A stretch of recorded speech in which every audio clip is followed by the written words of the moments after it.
야고보서 2장 8절로 13절 말씀. 너희가 만일 성경에 기록된 대로 내 이웃 사랑하기를 내 몸과 같이 하라 하신 최고의 법을 지키면 잘하는 것이거니와 만일 너희가 사람을 차별하여 대하면 죄를 짓는 것이니 율법이 너희를 범법자로 정죄하리라. 누구든지 온 율법을 지키다가 그 하나를 범하면 모두 범한 자가 되나니 간음하지 말라 하시니가 또한 살인하지 말라 하셨은즉 내가 비록 간음하지 아니하여도 살인하면 율법을 범하는 자가 되느니라. 너희는 자유를 율법대로 심판받을 자처럼 말도 하고 행하기도 하라. 긍휼을 행하지 아니하는 자에게는 긍휼 없는 심판이 있으리라. 긍휼은 심판을 이기고 자랑하느니라. 아멘. 네. 오늘 읽은 말씀 가지고 인생 최고의 관점, 그러니까 인생의 최고의 법에 대해서 말씀을 전하면서 은혜를 받으려고 합니다. 우리가 세상을 살면서 야고보서의 가르침을 본받아서 살게 된다면 얼마나 삶이 유익해지고 활동력이 생겨나는지 모릅니다. 자, 그리스도인으로서 내가 인간관계를 어떻게 맺어야 되느냐, 이것을 생각함에 있어서 우리는 신앙에 근거해서 인간관계를 맺어야 되는데, 내가 보는 대로, 내가 아는 대로, 내가 판단하는 대로 이웃을 상대할 것이 아니라 그리스도께서 어떻게 사람들을 보셨는가, 이거를 원칙으로 알고 살아야 되는 것입니다. 그러니까 내가 저 사람과의 관계가 어떤 관계로 되어 있느냐, 그렇게 마음을 쓸 것이 아니라 저 사람도 하나님의 자녀이고 나도 하나님의 자녀이다.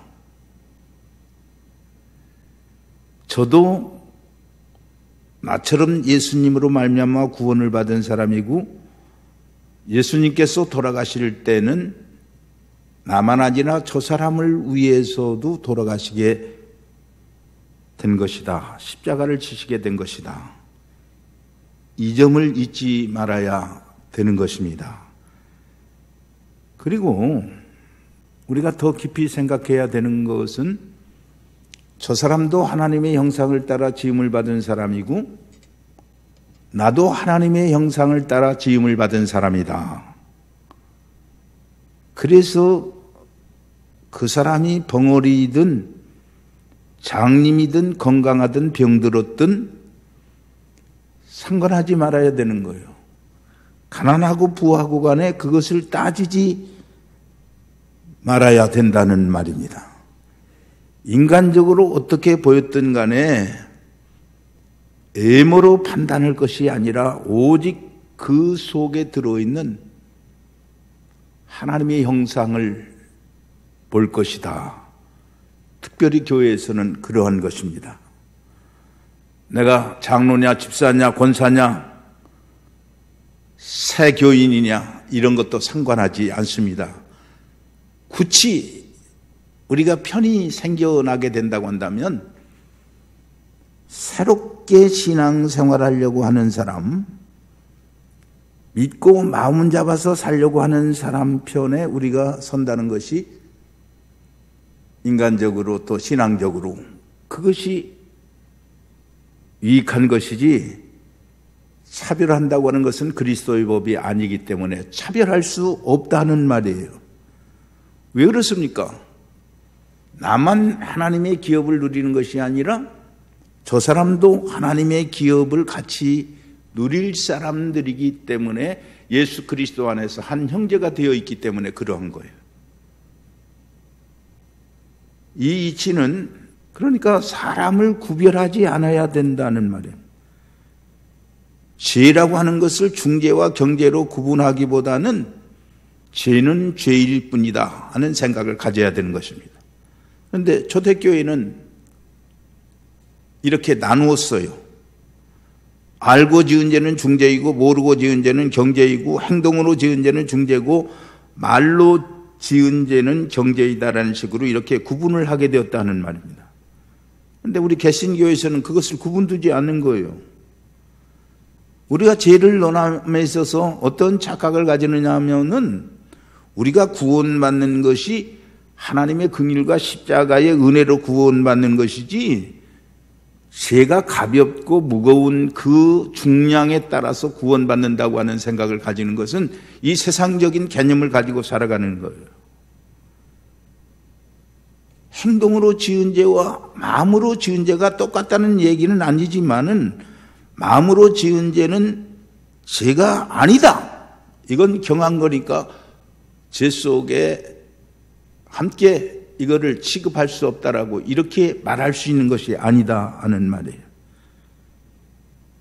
왜 그렇습니까? 우리가 예를 들어서 사람이 마음으로 죄를 많이 짓다 보면 어떻게 생각되느냐 하면 나중에는 행동으로 지은 죄나 뭐 별 다른 것이 없는가 보다. 그래서 그럴 바에는 행동으로 죄를 짓지 않은 자리에 빠지게 되는 거예요.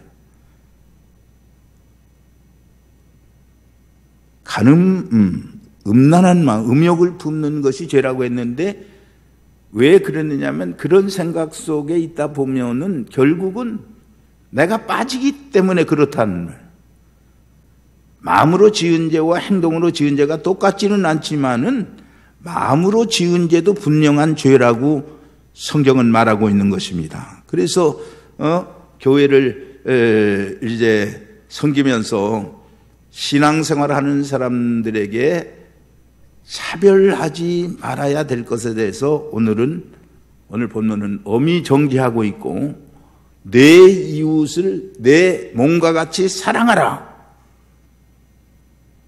그 법이 결국은 어그러지는 결과를 가져오기 때문에 야고보 사도가 가르치고 있는 거예요. 그래서 레위기서 19장 18절에도 보면 내 이웃 사랑하기를 내 몸과 같이 하라. 이것이 최고의 법이라고 성경은 가르치고 있어요. 내가 사람을 애모로 취하거나 내가 남을 사랑하지 않으면 죄가 된다고. 그래서 야고보는 이거를 연관지어서 설명하면서 내 이웃 사랑하기를 내 몸과 같이 하라 하는 법을 인생의 최고 관심이자 이것이 최고의 법이 되어야 된다라고 예수님의 가르침과 구약의 그 내용을 지금 으뜸 가는 법으로 가르치고 있는 거예요. 왕 같은 위치에 있는 법이다. 가장 이웃을 사랑해야 된다는 것이 으뜸이 되는 그런 지고의 법이라는 것을 여기에 말하고 있는 것입니다. 여러분, 우리가 언제 자유할 수 있느냐 하면은 사랑할 사람을 사랑할 때 자유할 수 있어요. 사랑할 사람을 사랑하지 못하면 양심부터 편치 못합니다.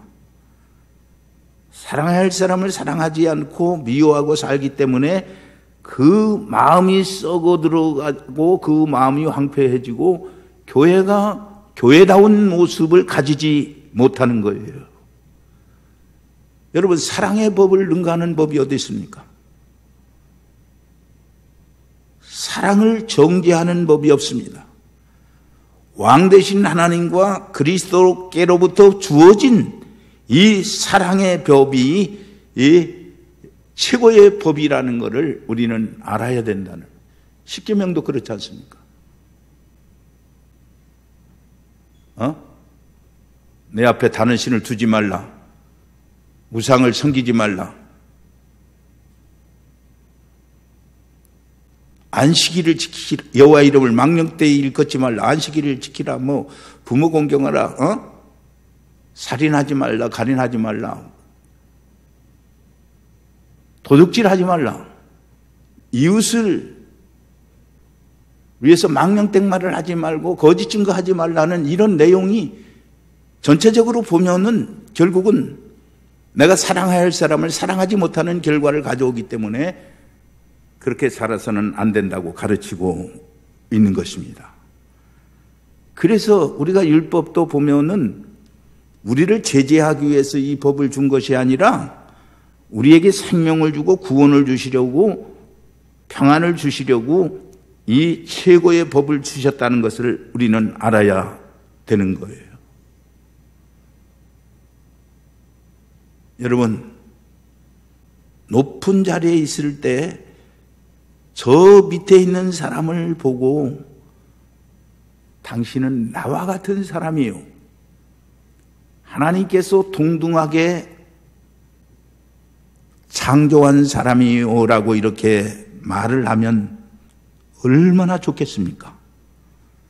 그런데 우리는 내가 될 때까지 국회의원이 되고 뭐 대통령이 되고 무슨 국민의 대표자가 되어서 일할 때까지, 시작할 때는 당신네들이 주인입니다.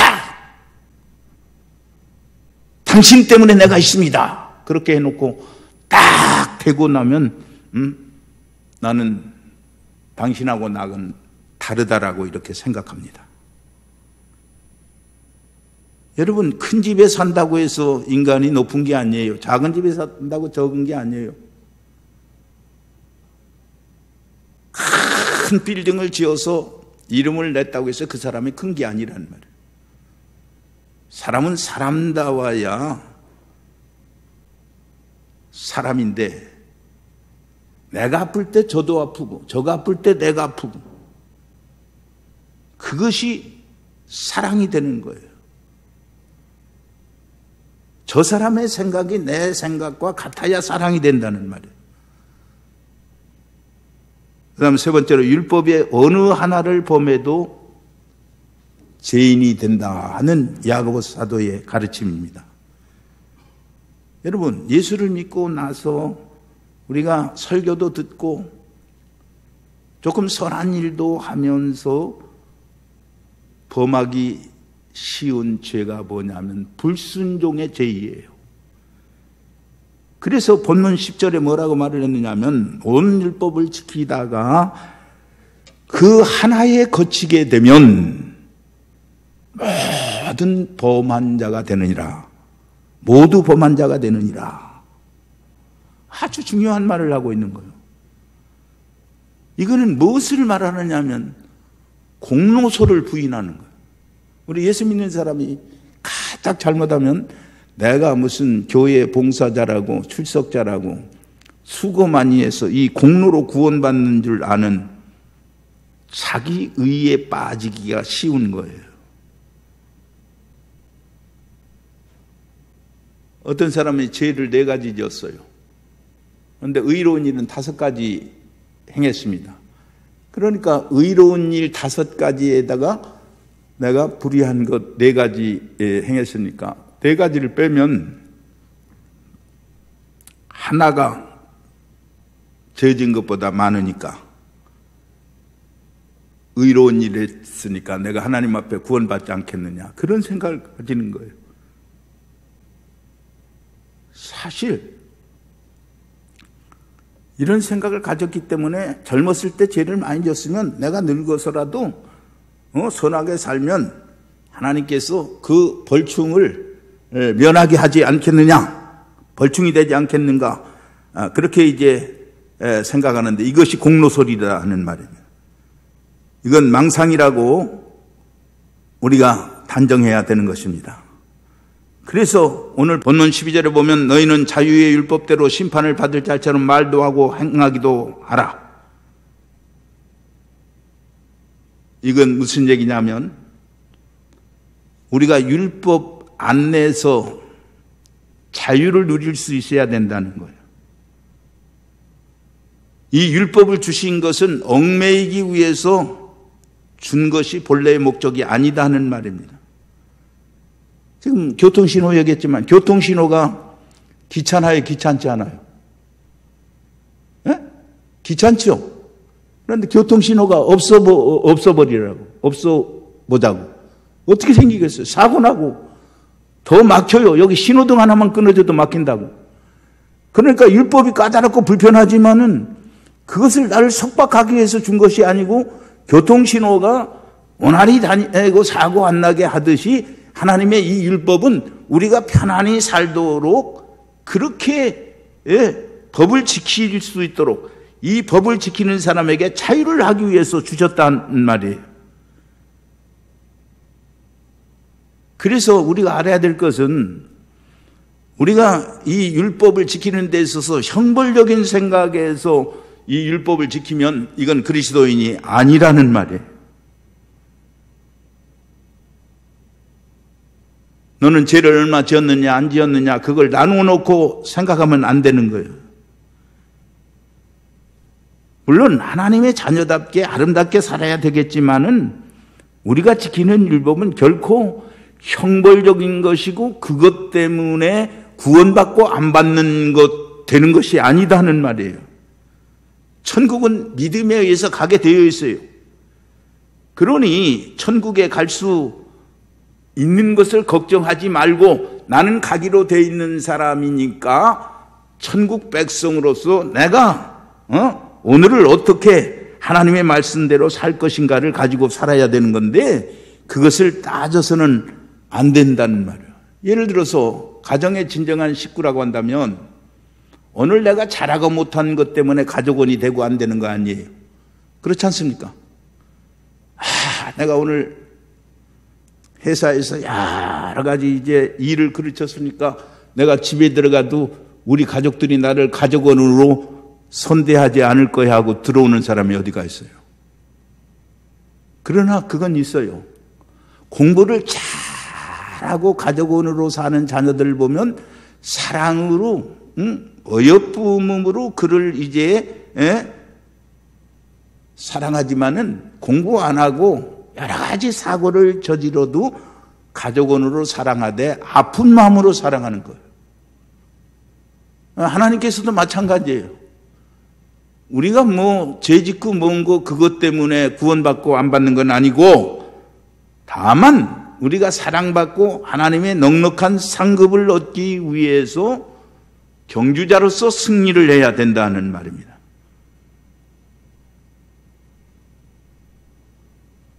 오늘 이 말씀을 듣는 교우 여러분, 또 시청자 여러분도 목사님 그건 좀 원리에 맞지 않는데요? 이렇게 얘기하는 분들이 있을 거예요. 그리고 제가 종종 이제 특별히 면담 좀 하자고 해서 만나보면 그런 식으로 생각해서 내가 천국 갈는지 안 갈는지 모르겠다고 이렇게 하는 분도 계신데 아니에요. 예수 그리스도의 피, 저 십자가 믿으면 우리는 구원 받아요. 그런데 우리가 불안해하는 것은 내 자신이 성경을 읽지 않고 이 성경을 내 마음대로 풀기 때문에 그러한 거예요. 자유율법대로 심판받을 자처럼 하라 그랬어요. 그러니까 거듭 말씀드립니다마는 율법을 지켜서 구원받는 것이 아니라 나는 하나님 안에서 구원자가 되었기 때문에 율법도 지키고 내가 사람도 사랑한다. 13절에 보면 오늘의 결론을 내리고 있습니다. 긍휼히 행하지 아니하는 자에게는 긍휼이 없는 심판이 있으리라. 여러분 사랑에는 세 가지가 있어요. 높이 여겨가는 사랑, 존경이나 공경하는 그런 사랑이 있습니다.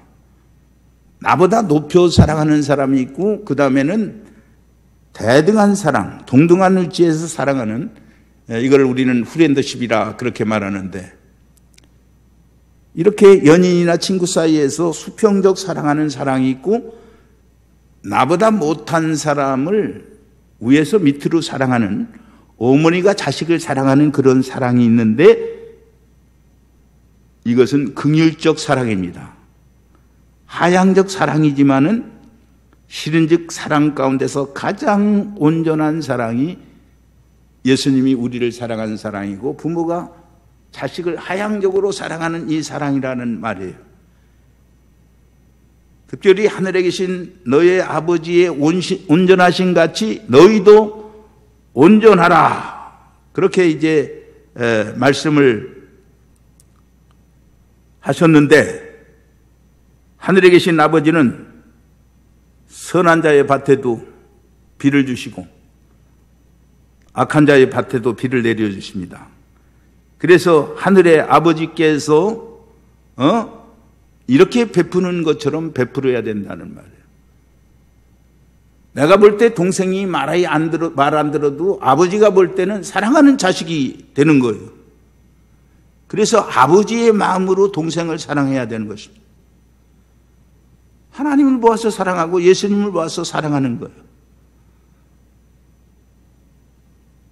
오늘 하나님께서 야, 내가 너를 보니까 너는 내가 말한 그 말을 따라서 형편이 안 돼도 나를 사랑하고 좋아도 사랑하고 또 내 이름으로 다른 사람을 이렇게 사랑했으니까 나 너 보기 싫은 것 많아도 그것만 보아도 나는 너를 사랑할 수밖에 없다. 이렇게 하나님께서 내게 베풀 것을 우리가 생각하고 살아가야 된다는 말. 성경에 분명하게 말씀하셨습니다. 마태복음 10장 1절에 비판을 받지 아니하려거든 비판하지 말라. 마태복음 5장 10절에 긍휼히 여기는 자는 복이 있나니 저희가 긍휼히 여김을 받을 것이며, 이 긍휼이 이렇게 중요하다는 것을 가르치고 있는 것입니다. 그리고 긍휼은 심판을 이기고 자랑하느니라. 나로서는 미워할 수밖에 없지만은 하나님을 보아서 사랑한다는 말이에요. 우리 예수님이 십자가에 돌아가실 때 정말 미우셨지만은 하나님이여 저들의 죄를 용서해 주시옵소서. 그 예수님의 기도하는 모습을 보고 스데반 집사가 똑같이 자기를 향하여 돌 던지는 사람에게 저들의 죄를 용서해 주시옵소서 그렇게 살았어. 그러니까 우리는 적어도 예수님의 마음, 스데반 집사의 마음을 가져서 긍휼을 베풀 수 있어야 된다는 말이에요. 그런데 여러분 그렇습니까? 다 이는 이로 눈은 눈으로 갚으려고 하고 이쪽에서 한 번 잘못하면 두 번 잘못하려고 이렇게 막 그 보복하지 못해서 난리를 치니까 나라가 나라 되지 못하고 교회가 교회 되지 못하는 거예요. 참 지금 일어나고 있는 걸 보면 나라가 걱정스러운 때가 한두 번이 아니에요.